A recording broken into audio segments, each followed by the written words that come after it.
Test 8. You will hear a number of different recordings, and you will have to answer questions on what you hear. There will be time for you to read the instructions and questions, and you will have a chance to check your work. All the recordings will be played once only. The test is in 4 sections. At the end of the test, you will be given 10 minutes to transfer your answers to an answer sheet. Now turn to Section 1.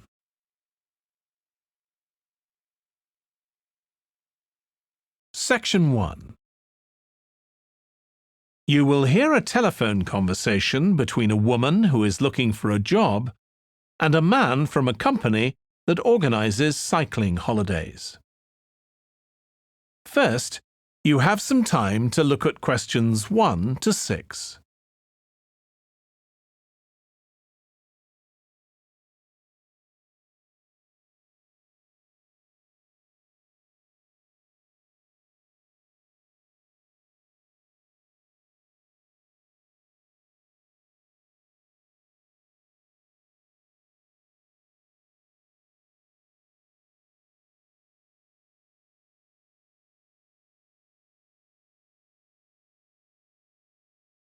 You will see that there is an example that has been done for you. On this occasion only, the conversation relating to this will be played first. Hello, Pembroke Cycling Holidays. Bob speaking. Oh, hello. I've seen your advert for people to lead cycle trips. Are you the right person to speak to? Yes, I am. Could I have your name, please? It's Margaret Smith. The woman's surname is Smith. So Smith has been written in the space. Now we shall begin. You should answer the questions as you listen because you will not hear the recording a second time. Listen carefully and answer questions 1 to 6. Hello, Pembroke Cycling Holidays. Bob speaking. Oh, hello. I've seen your advert for people to lead cycle trips. Are you the right person to speak to? Yes, I am. Could I have your name, please? It's Margaret Smith. Are you looking for a permanent job, Margaret? No, temporary. I've got a permanent job starting in a few months' time, and I want to do something else until then. What work do you do? This will probably sound crazy. I used to be a lawyer, and then I made a complete career change, and I'm going to be a doctor. I've just finished my training. Right. And have you had any experience of leading cycle trips? Yes, I've led several bike tours in Africa. The trip to India that I had arranged to lead next month has now been cancelled. So when I saw you were advertising for tour leaders, I decided to apply. OK. Now, we normally have 2 or 3 leaders on a trip, depending on the size of the group. Some tours are for very experienced cyclists, but we've got a tour coming up soon in Spain, which is proving so popular we need an additional leader. It's a cycling holiday for families. Would that suit you? It certainly would. I enjoy working with children, and I probably need some more experience before I go on a really challenging trip. That tour includes several teenagers. Have you worked with that age group before? Yes, I'm a volunteer worker in a youth club where I help people to improve their cycling skills. Before that, I helped out in a cycling club where I taught beginners. Well, that's great. Now, the trip I mentioned is just for a fortnight, but there might be the possibility of leading other tours after that. Would that fit in with your plans? That'd be fine. I'll be free for 5 months. My job is due to start on October the 2nd, and I'm available from May the 1st until late September. Good. Now, is there anything I need to know about the food you eat? We usually have 1 or 2 people in the group who don't eat meat or have some sort of food allergy, so we're always very careful about that. Yes, I'm allergic to cheese. Would that be a problem? No, as long as we have enough notice, we can deal with that. That's great. Before you hear the rest of the conversation, you have some time to look at questions 7 to 10.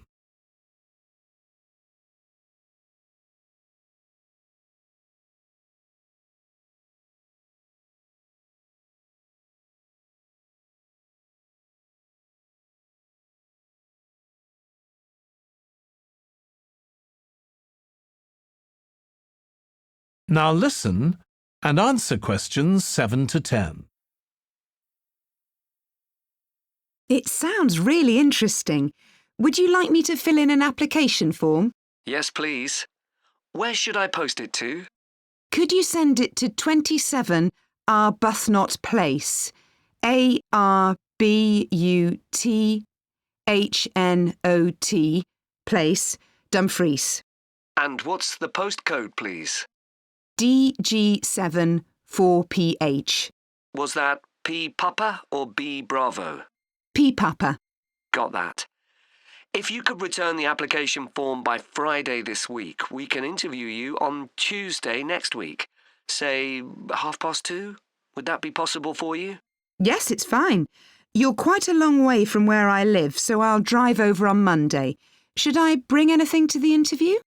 We'll have your application form, of course, but we'll need to see any certificates you've got that are relevant in cycling, first aid, or whatever. OK. And at the interview, we'd like to find out about your experience of being a tour guide. So, could you prepare a 10-minute talk about that, please? You don't need slides or any complicated equipment, just some notes. Right. I'll start thinking about that straight away. Good. Well, we'll look forward to receiving your application form and we'll contact you to confirm the interview. Thanks very much. Thank you, Margaret. Goodbye. Bye. Section 2. You will hear a podcast about an area called the Sheep Market in a New Zealand city. First, you have some time to look at questions 11 to 14.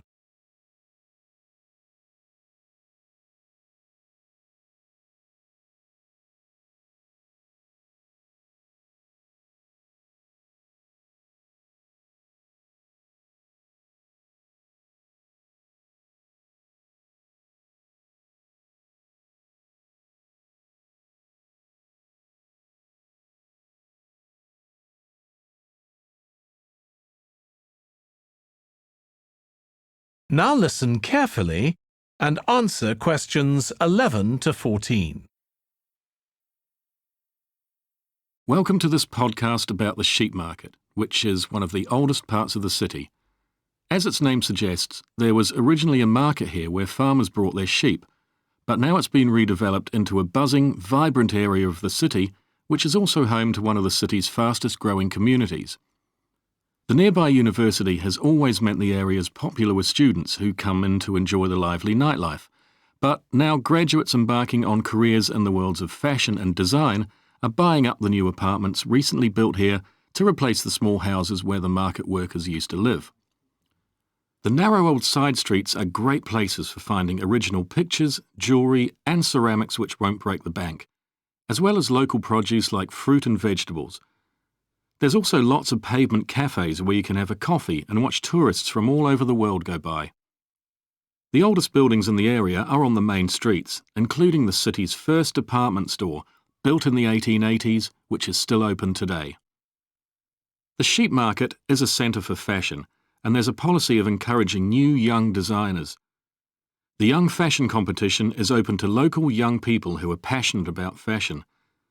This year, they've been asked to design an outfit based on ideas from the music and technology that's part of their everyday life, using both natural and man-made fibres. The garments will be judged by a panel of experts and fashion designers, and the winning entries will be modelled at a special gala evening. Parking at the sheep market is easy.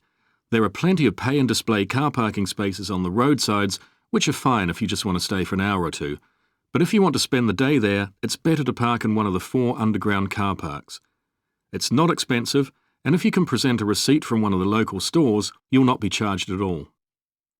After 6 p.m, many of the car parks have a flat rate which varies, but it is usually very reasonable. Before you hear the rest of the podcast, you have some time to look at questions 15 to 20.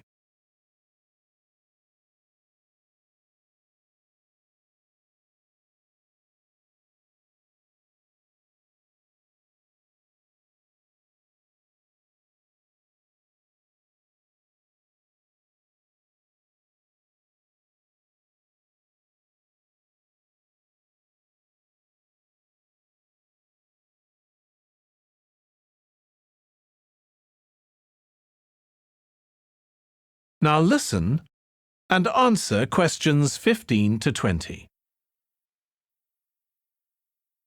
The sheep market is one of the main centres for art and history in the whole of the country. If you look at our map, you'll see some of the main attractions there. Most visitors start from Crawley Road at the bottom of the map. The Reynolds House is one of the oldest houses in the city and is open to the public. It's on the north side of Crawley Road, next to the footpath that leads to the public gardens. The area is particularly interesting for its unusual sculptures. The thumb is just what its name suggests, but it's about 10 metres high. You'll see it on Hill Road, across the road from the bank. The museum's got a particularly fine collection of New Zealand landscapes. It's on the east side of the sheep market, on City Road. It's on the other side of the road from the public gardens, immediately facing the junction with Hill Road. The Contemporary Art Gallery is on a little road that leads off Station Square, not far from the public gardens. The road ends at the gallery. It doesn't go anywhere else. That's open every day except Mondays. The Warner Gallery specialises in 19th century art. It's on City Road, near the junction with Crawley Road, on the same side of the road as the public gardens. It's open on weekdays from 9 to 5 and entry is free. Finally, if you're interested in purchasing high-quality artwork, the place to go is Nucleus. You need to go from Crawley Road up through Station Square and east along Hill Road until you get to a small winding road turning off. Go up there and it's on your right. If you get to City Road, you've gone too far. Section 3. You will hear two students, Katie and Joe, discussing a presentation in their film studies course. First, you have some time to look at questions 21 to 24.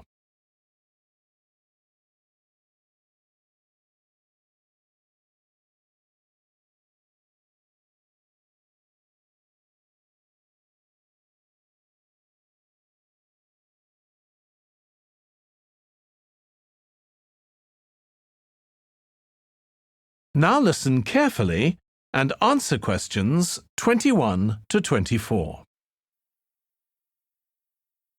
Joe, you know I'm giving a presentation in our film studies class next week. Yes. Well, could we discuss it? I could do with getting someone else's opinion. Of course, Katie. What are you going to talk about? It's about film adaptations of Shakespeare's plays. I've got very interested in all the different approaches that film directors take. So I thought I'd start with Giannetti, who's a professor of film and literature, and in one of his books he came up with a straightforward classification of film adaptations based on how faithful they are to the original plays and novels. Right. I've already made some notes on that, so I just need to sort those out before the presentation. I thought that next I'd ask the class to come up with the worst examples of Shakespeare adaptations that they've seen, and to say why. That should be more fun than having their favourite versions. Yes, I can certainly think of a couple. Right. Next, I want to talk about Rachel Malco. I came across something on the internet about her work on film adaptations, and I was thinking of showing some film clips to illustrate her ideas. Will you have enough time, though? both to prepare and during the presentation. After all, I doubt if you'll be able to find all the clips you want. Perhaps you're right.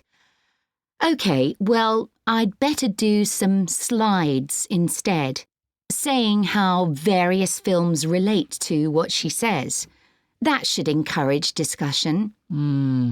Next, I want to say something about how plays may be chosen for adaptation because they're concerned with issues of the time when the film is made. You mean things like patriotism or the role of government? Exactly. It's quite tricky, but I've got a few ideas I'd like to discuss. Before you hear the rest of the discussion, you have some time to look at questions 25 to 30.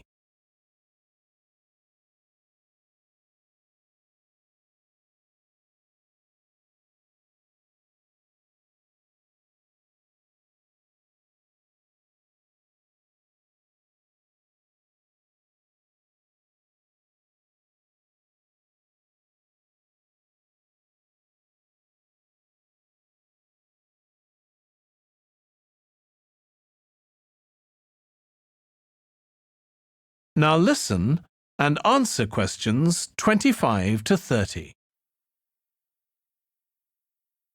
And finally, I want to talk about a few adaptations that I think illustrate a range of approaches and make some comments on them.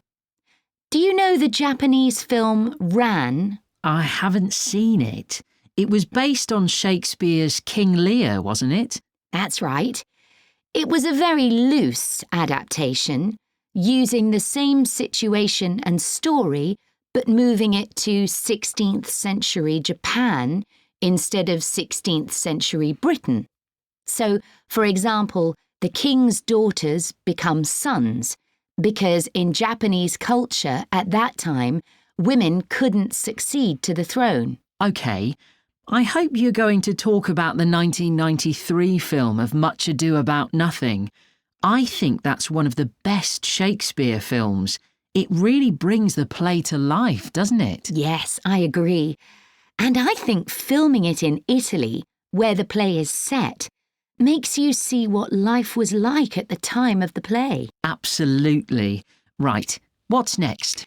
Next, I thought Romeo and Juliet, the 1996 film, which moves the action into the present day. Yes, it worked really well, I thought, changing the two feuding families in the original to two competing business empires, even though they're speaking in the English of the original play.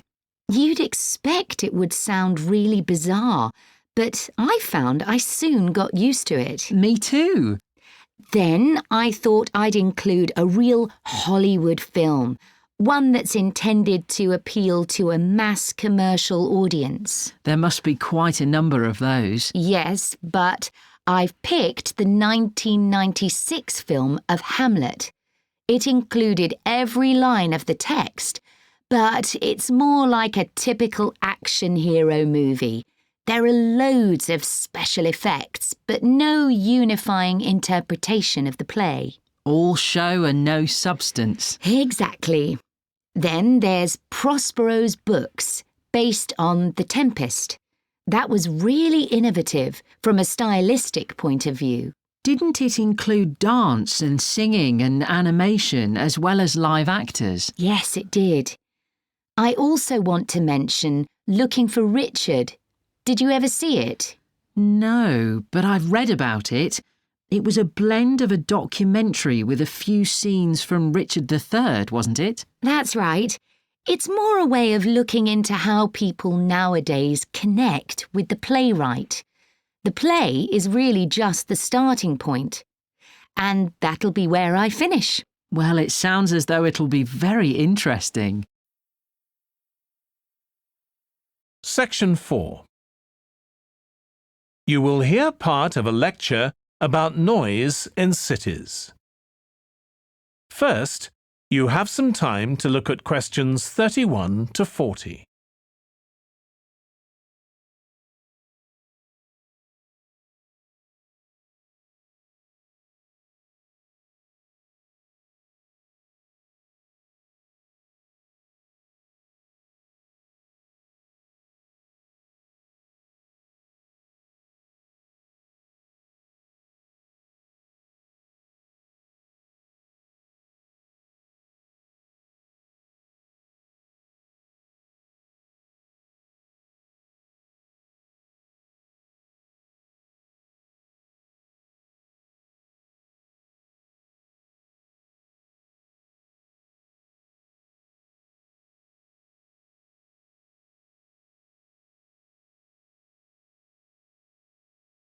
Now listen carefully and answer questions 31 to 40. This lecture will be about the science of acoustics, the study of sound, in relation to urban environments such as cities. As an acoustic engineer myself, I think this is an area where we're likely to see great changes. In the past, researching urban soundscapes was simple. We measured levels of sound in decibels, so I used to take my sound meter and I measured the noise somewhere. And then I might ask a sample of people to say at what level the sound became annoying. With data like this, acoustic engineers have been able to build up what we call noise maps, maps of the sound environment. But actually, these aren't a lot of use. What they do show is that the highest noise levels are generally on roads. Well, that's not really very surprising. But there's quite a lot going on that these maps don't show, because they can't capture the complex way that sound varies over time. So they ignore important issues such as the noise someone might hear from the open windows or gardens of their neighbours. And this sort of noise can be quite significant in summer. We don't have any databases on this sort of information. As well as that, these records of sound levels take no account of the fact that people vary in their perceptions of noise. So someone like me with years of working in acoustics might be very different from you in that regard. But anyway, even though these noise maps are fairly crude, they've been useful in providing information and raising awareness that noise matters. We need to deal with it, and so it's a political matter. And that's important. We need rules and regulations because noise can cause all sorts of problems. Those of you who are city dwellers know that things go on 24 hours a day, so city dwellers often suffer from interrupted sleep. It's also known that noise can lead to a rise in levels of stress due to physical changes in the body affecting the composition of the blood. And there are other problems as well. For instance, if school children don't have a quiet place to study, their work will suffer. Now, one problem with decibel measurement is that it doesn't differentiate between different types of noise. Some types of sounds that most people would probably think of as nice and relaxing might well score quite highly in decibel levels. Think of the sound made by a fountain in a town square, for example. That's not necessarily something that we'd want to control or reduce. So maybe researchers should consider these sorts of sounds in urban design. This is going to be tricky, because just measuring decibel levels isn't going to help us here. Instead, many researchers are using social science techniques, studying people's emotional response to sound by using questionnaires and so on.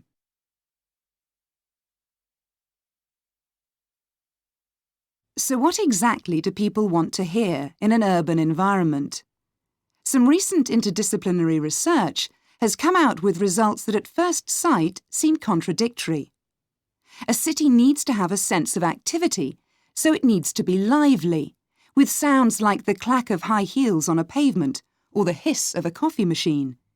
But these mustn't be too intrusive, because at the same time we need to be able to relax. One of the major problems in achieving this will be getting architects and town planners to use the research.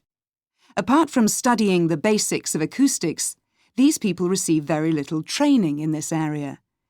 But in fact, they should be regarding sound as an opportunity to add to the experience of urban living, whereas at present they tend to see it as something to be avoided or reduced as far as possible, or something that's just a job for engineers, like the street drainage system.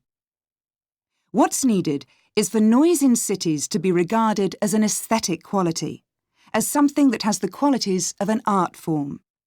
If we acknowledge this, then we urgently need to know what governs it and how designers can work with it. We need to develop a complex understanding of many factors. What is the relationship between sound and culture? What can we learn from disciplines such as psychology about the way that sound interacts with human development and social relationships, and the way that sound affects our thoughts and feelings? Can we learn anything from physics about the nature of sound itself? Today's powerful technologies can also help us. To show us their ideas and help us to imagine the effect their buildings will have, architects and town planners already use virtual reality. But these programs are silent. In the future, such programs could use realistic sounds, meaning that soundscapes could be explored before being built. So hopefully, using the best technology we can lay our hands on, the city of the future will be a pleasure to the ears as well as the eyes.